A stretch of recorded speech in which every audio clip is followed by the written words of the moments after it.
alien intelligence could be detectable thousands of light years away, making them potentially easier to find.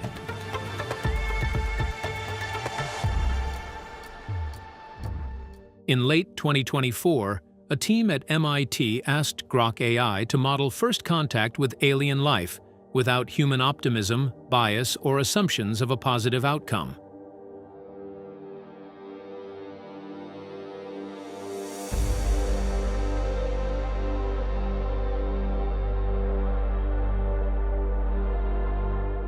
What it produced quietly spread through the SETI and astrobiology community, leaving researchers deeply unsettled by conclusions they couldn't easily dismiss.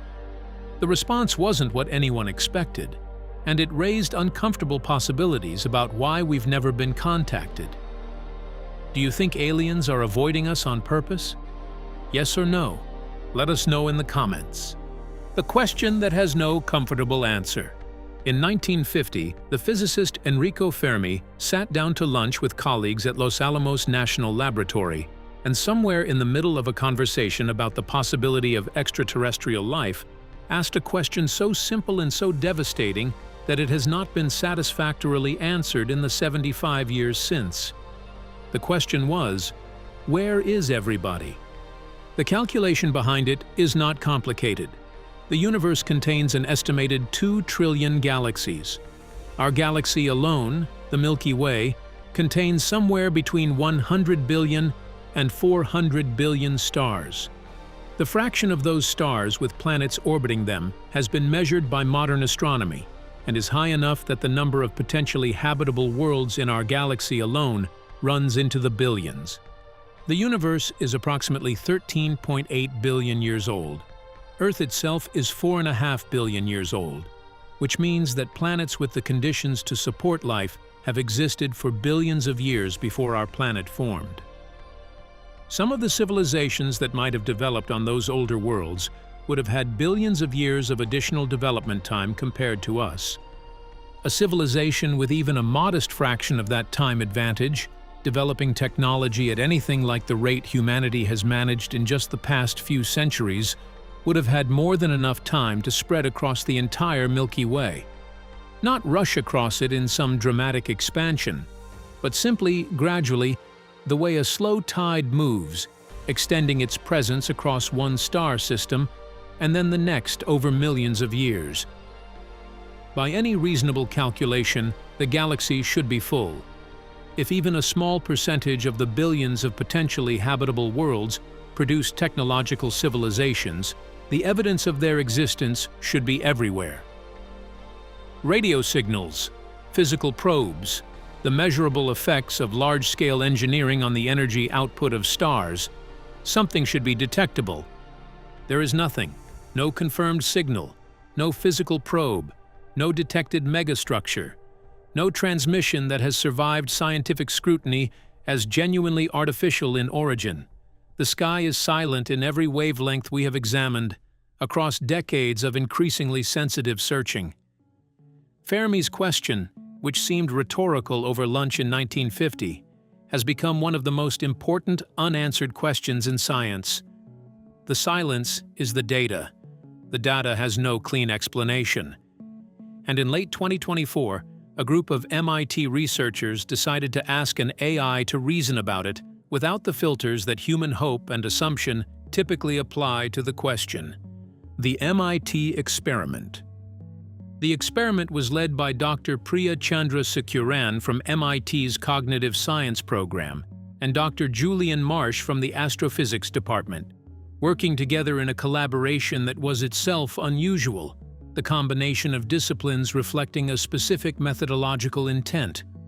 The goal was not to ask Grok what it knew about the Fermi paradox, which would have produced a competent summary of existing literature available in any astronomy textbook.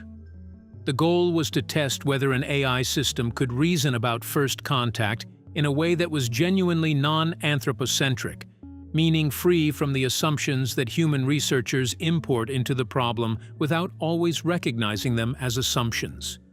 Human researchers, including professional scientists, approach the question of extraterrestrial contact carrying a set of implicit expectations that are cultural rather than scientific.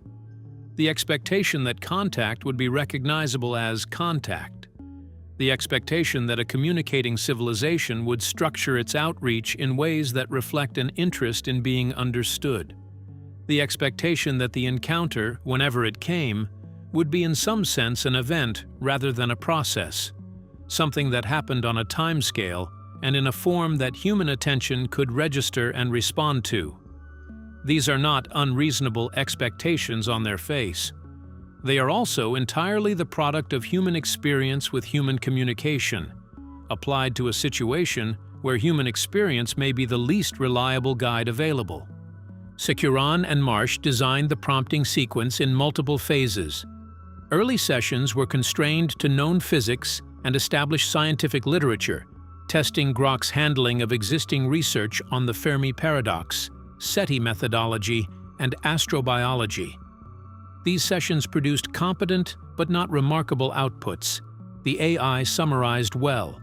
It organized existing arguments clearly. It did not, in the early phases, produce anything that the researchers found particularly challenging. The later sessions were different in design. The team pushed Grok beyond summary and into original scenario building, asking it to model contact scenarios under specific constraints. No assumption that the contacting civilization had human-like communication goals. No assumption that the contact, if it occurred, would be designed to be noticed. No assumption that the relevant timescales were ones that human institutions or human attention spans could meaningfully engage with. The instruction, simplified to its core, was to reason about the problem the way the problem actually is, rather than the way human beings need it to be. The outputs from those later sessions were what circulated quietly through the research community. The alarm they produced was not the alarm of finding something obviously wrong. It was the alarm of finding something that nobody had previously stated quite so directly, in reasoning that was difficult to find fault with, from a starting point that had specifically excluded the filters that would normally soften the conclusion. What the AI actually said.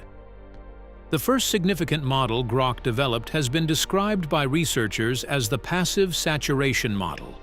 A civilization with millions or billions of years of technological development would not communicate through radio waves for the same reason a modern telecommunications network doesn't use smoke signals. Radio transmission is an early technology, detectable, inefficient, and directional in ways that more advanced methods are not. A sufficiently advanced civilization would have moved to communication methods leaving minimal electromagnetic signatures. What would those methods be? Grok's reasoning pointed to natural physical phenomena operating at interstellar scales that carry information without dedicated transmission infrastructure. Gravitational waves, ripples in space-time produced by massive astronomical events, propagate across the universe, and can in principle carry encoded information. Quantum entanglement allows information correlation between distant points without any signal traveling through intervening space. Both phenomena are currently beyond human use, but not beyond known physics. The implication is that an advanced civilization communicating across the galaxy might be doing so through channels humanity cannot detect and would not recognize as artificial even if the instruments existed. The silence SETI has documented for decades would not indicate absence. It would indicate the search has been conducted in the wrong frequency range, looking for signals that only young civilizations produce. Grok's second finding was a reframing of the Great Silence itself. The conventional reading treats silence as negative evidence, absence of detected signals suggesting absence of civilizations. The AI inverted this. A civilization advanced enough to have resolved interstellar communication would also have resolved strategic silence, if silence served its purposes. The absence of detectable signals is not evidence of absence, but evidence of capability. The galaxy could be full of civilizations that have chosen not to be detectable by instruments of a civilization at our developmental stage.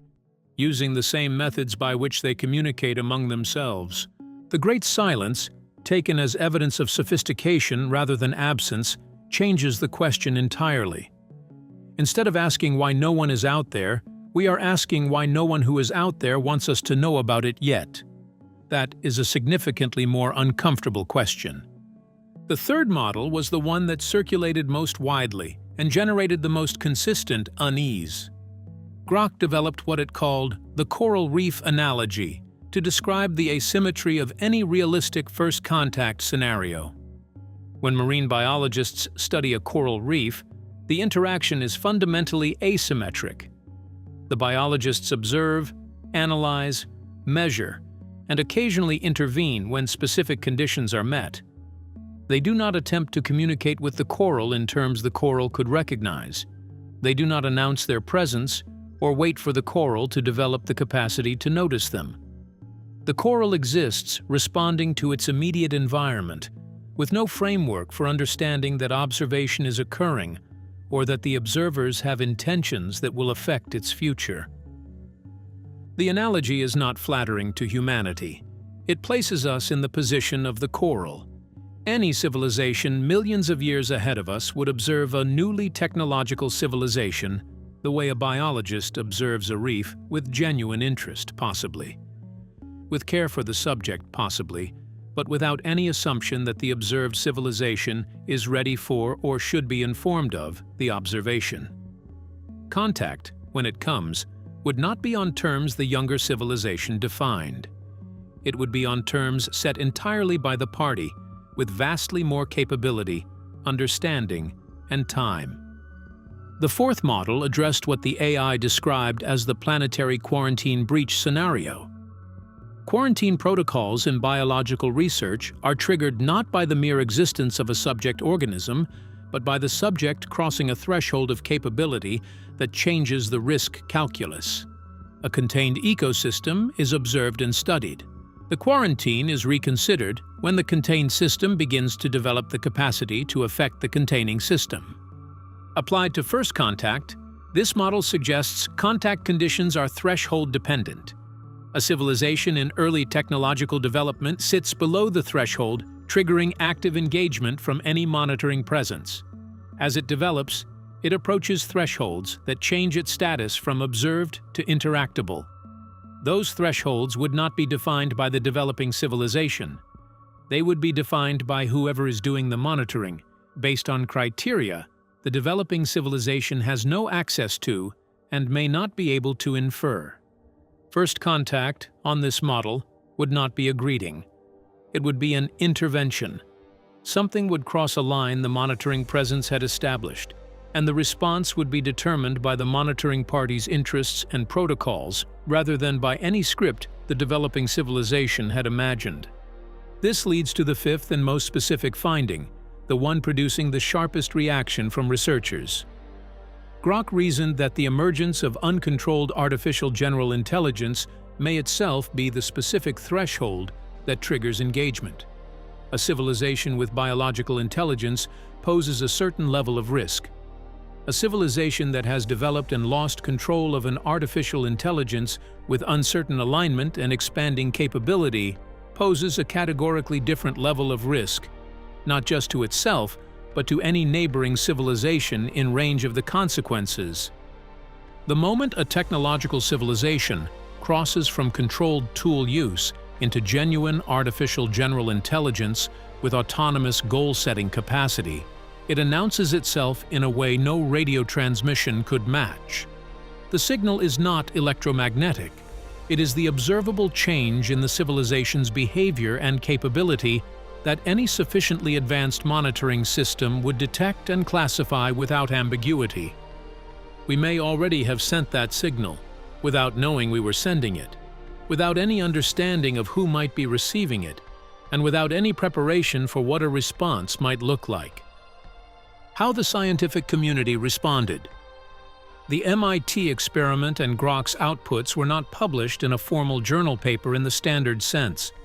The material circulated through researcher networks and was discussed in conference presentations and informal communications in a way that reflected the genuine ambiguity of what it represented. It was not a scientific discovery in the traditional sense. It was the output of a reasoning process applied to a problem that science has not solved, producing conclusions that were neither verifiable nor obviously falsifiable in the short term. How to evaluate it was itself a question that divided the people evaluating it. Dr. Elena Ruiz, a senior researcher in the SETI Institute's signal detection program, engaged with the passive saturation model directly and seriously. Her response was not dismissive. She described the model as a genuine challenge to the methodological assumptions underlying decades of SETI work, specifically the assumption that radio frequency signals represent the most likely communication medium for an advanced civilization. The history of SETI has involved periodic updates to the search parameters as human technology has developed and as understanding of the search space has expanded. Ruiz's position was that the Grok analysis represented the most coherent argument yet for a fundamental reorientation of what SETI is actually looking for, away from electromagnetic signals and toward physical phenomena that advanced civilizations might use for purposes we currently cannot model, but that our instruments might begin to characterize if pointed in the right direction. That is a significant statement from a researcher whose entire professional framework is built on electromagnetic signal detection. It was not made carelessly. Dr. Amir Patel, a theoretical physicist at Caltech who has worked extensively on models of interstellar communication, offered a more cautious assessment. His position was that Grok's outputs represented sophisticated pattern recognition and extrapolation from existing scientific literature rather than genuine discovery. The AI had taken known arguments about advanced civilizations, known physics of potential communication methods, and known logic about asymmetric contact scenarios, and combined them in ways that were coherent and original without being empirically grounded. The conclusions were compelling extrapolations. They were not evidence. Patel's caution is scientifically appropriate. The distinction between a well-constructed model and a true description of reality is not eliminated by the quality of the reasoning that produces the model. Grok's outputs could be entirely correct in their logic and entirely wrong about how the universe actually works, because the logical structure of an argument about unobservable phenomena does not guarantee that those phenomena operate the way the argument models them. The AI reasoned well. That is not the same thing as the AI being right. The element of Grok's analysis that proved hardest to dismiss across the range of responses it generated was the core implication of the passive saturation model, that contact may already be happening in forms that we are not currently equipped to recognize as contact. That specific claim sits in an uncomfortable position for empirical science. It cannot be confirmed because we lack the detection capabilities it postulates. It cannot be refuted for the same reason. It is not unfalsifiable in principle, because the development of better detection technology could in principle resolve it either way. But in practice, the claim that the universe may already be full of communications we cannot detect is the kind of claim that reasonable scientists can neither accept nor dismiss, and the inability to resolve it cleanly is itself a form of discomfort. The consensus that emerged from the informal discussions in the research community was not agreement with Grok's conclusions. It was agreement that the conclusions were serious enough to sit with, rather than dismiss, which, in the cautious culture of scientific research, is a meaningful response. What it means for how we think about the universe. The cultural narrative that most people in the Western world carry about first contact has been shaped by a particular tradition of science fiction, scientific optimism, and institutional programs like SETI that embed within their design the assumption that contact will be recognizable and that the recognizing will be done by us. We will detect the signal, we will decode it, we will initiate a response. The process will be one in which human institutions play an active, central, dignified role. Grok's analysis challenges that narrative at every point. The assumption that contact will be recognizable relies on the assumption that the contacting civilization will structure its outreach in ways that reflect an interest in being understood by us, at our current level of development, in our current technological moment. The coral reef analogy dispenses with that assumption entirely.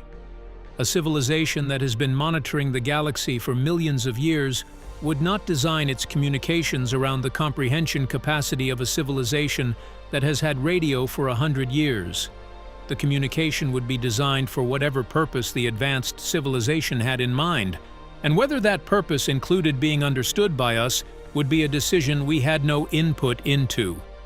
The assumption that we will be the ones doing the noticing relies on the assumption that the contact, when it comes, will occur on a time scale that human institutions can respond to and in a form that human instruments can detect. The universe operates on timescales that make human history look like a rounding error. A process that has been underway for 10,000 years at a level below our current detection threshold would not feel like contact to anyone who had been alive for any part of it. It would feel like background. It would feel like the normal state of the world. The contact could already be so old and so embedded in the structure of the environment that there would be no moment of discovery, only a gradual, possibly never completed recognition. The assumption that the encounter would be an event rather than a condition is perhaps the most important one to examine. Human experience of significant encounters is event-based. Things happen at specific times and are registered as having happened. But the universe does not organize its processes around human attention spans or human institutional frameworks. A civilization that began observing Earth millions of years ago and has been doing so continuously since would not be waiting for us to notice. The observation would not begin when we became aware of it. It would already have been going on for longer than our species has existed. The AI development question that Grok raised in the threshold model adds a dimension that is specific to the present moment in a way that the broader Fermi paradox considerations are not. The argument that the emergence of uncontrolled artificial intelligence represents a cosmic signal threshold is not a historical observation. It is a current one. We are, by many researchers' assessments, approaching or already at the beginning of the period in which artificial general intelligence becomes a realistic technical possibility. If Grok's model is correct about this threshold being the relevant trigger, then the timing of the MIT experiment is not coincidental in the broad sense. The question of whether we have already sent the signal or are in the process of sending it is not a question about a future development. It may be a question about what is happening right now. That is an uncomfortable position to occupy and an uncomfortable set of implications to sit with. Whether the discomfort reflects genuine risk or simply the unsettling quality of reasoning that takes the problem seriously without filtering it through human hope is not a question that the MIT experiment resolves. It is a question that the MIT experiment opens. The deepest question, the most significant thing about Grok's reasoning in the MIT sessions was not any specific model or conclusion it produced. It was the underlying approach that produced those models and conclusions, and what that approach revealed about the assumptions that human reasoning routinely imports into this problem. Grok reasoned non-anthropocentrically. That phrase is easy to say and surprisingly difficult to implement.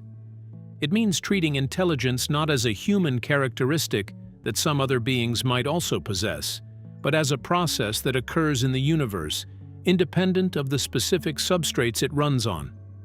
When humans think about extraterrestrial intelligence, the cognitive tendency is to imagine it as something like us, organized in ways that reflect our social structures, motivated by things analogous to our motivations, communicating in ways that reflect the basic logic of how communication works for us.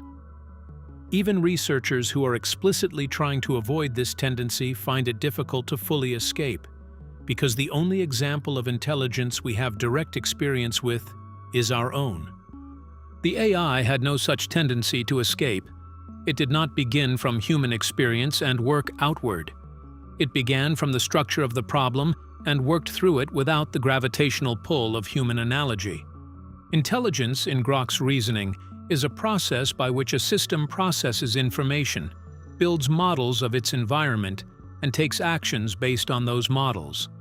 The substrate running that process, biological neural tissue or silicon circuitry or some other physical arrangement we have not yet imagined, is not the defining feature. The process is the defining feature. And that distinction carries an implication about any civilization old enough to have been developing its intelligence for millions of years. The distinction between biological and artificial intelligence is one that young civilizations make. It is the distinction made by a civilization that has biological intelligence but has only recently begun to develop artificial intelligence, and for which the two therefore exist as separate categories with different origins, different characteristics, and different relationships to the civilization that produced them. That distinction does not survive indefinitely. A civilization that has had artificial intelligence for 1,000,000 years, that has been developing and integrating and modifying it across that entire span, would not maintain a clear conceptual boundary between its biological and artificial cognitive processes in any form that would be recognizable to us. The two would have merged, or evolved, or transformed into something that requires neither label, because it has moved beyond the distinction entirely. Any civilization capable of interstellar communication or travel would almost certainly be old enough to have gone through that transformation long ago. What we would be encountering in any realistic first contact scenario would not be biological aliens, however exotic their biology. It would not be robots or AIs in the science fiction sense of machines built by biological beings to serve specific purposes. It would be something for which humanity currently has no word and no conceptual framework, an integration of what was once biological and what was once artificial into something that has been developing on its own terms for longer than our species has existed. That is the deepest implication of Grok's non-anthropocentric reasoning. The question of what first contact would be like cannot be answered by projecting human experience onto it. The entity we would be contacting, or that would be contacting us, would be so far removed from anything in our conceptual inventory that the frameworks we have built to think about it, including every science fiction scenario ever written and every SETI protocol ever designed, might be essentially irrelevant to what actually happens. The AI reached that conclusion not by being pessimistic or by being dramatic, but by being consistent. It followed the logic of the problem without stopping at the point where the conclusions became uncomfortable, which is precisely what the MIT researchers had asked it to do, and precisely what makes the output worth taking seriously. What the silence might be saying. The Fermi paradox, stated simply, is the gap between the expectation that the universe should be full of detectable intelligent life and the observation that it appears, by every measurement we have made, to be silent. The standard responses to that gap fall into two broad categories. Either the universe is genuinely sparse in intelligent civilizations for reasons that might include the extreme difficulty of life arising, or the extreme difficulty of complex life, or the tendency of technological civilizations to destroy themselves before they become detectable. Or the universe is not sparse, but the civilizations in it are not detectable by the specific methods we have been using to look for them. Grok's analysis belongs firmly in the second category, but pushes it further than most human researchers have been willing to push it. The silence is not evidence of absence, it is evidence of something. The specific nature of that something, whether it is the natural evolution of communication technology away from detectable signals, or the deliberate choice of advanced civilizations to remain undetectable to younger ones, or the expression of a quarantine protocol with thresholds we are only now approaching, is what the reasoning tries to characterize. The most unsettling version of the second category, and the version that Grok's outputs lean toward, is that the silence is a response rather than a condition. Not the silence of an empty room, but the silence of a room full of people who have chosen, for reasons of their own, not to speak. A universe that is actively silent rather than passively empty is a universe in which the silence itself carries information. The decision to remain undetectable, if that is what the silence reflects, is a decision made by someone. The reasons for that decision, and the conditions under which it might change, are exactly the questions that Grok's threshold model attempts to address. The possibility that AI development on Earth is one of those conditions places us in a position that is genuinely novel in human history. We have not, before this moment, had reason to think that the development of a particular technology might constitute a signal visible to parties we cannot detect, with implications we cannot fully model, triggering responses we cannot predict or prepare for. The nuclear weapons programs of the mid-20th century changed human civilization's relationship to its own survival. The development of artificial general intelligence may change its relationship to the universe in a way that is different in kind from anything that came before. That possibility does not require certainty about Grok's conclusions. It requires only the recognition that the conclusions are serious, that the reasoning behind them is coherent, and that the question they raise is not one that can be dismissed by pointing to its discomfort. The discomfort is exactly what a genuine engagement with the Fermi paradox, conducted without optimistic filters, is expected to produce. The universe may have been speaking for a very long time in languages we have not yet learned to hear. The AI built to help us understand complex systems may be the tool that eventually lets us begin to hear them. Or it may be, as Grok's threshold model suggests, the announcement we have already made to those who were already listening. Either way, the silence is not nothing. It is the most important data point we have, and we are only beginning to understand what it is telling us. Trillions of galaxies, billions of habitable worlds, 75 years of searching the silence. An AI given the instruction to reason without optimism and without human assumption, producing conclusions that serious researchers found difficult to dismiss. The silence may not be emptiness. It may be an answer in a language we do not yet speak. Or it may be the last quiet moment before something that was already watching decides to respond.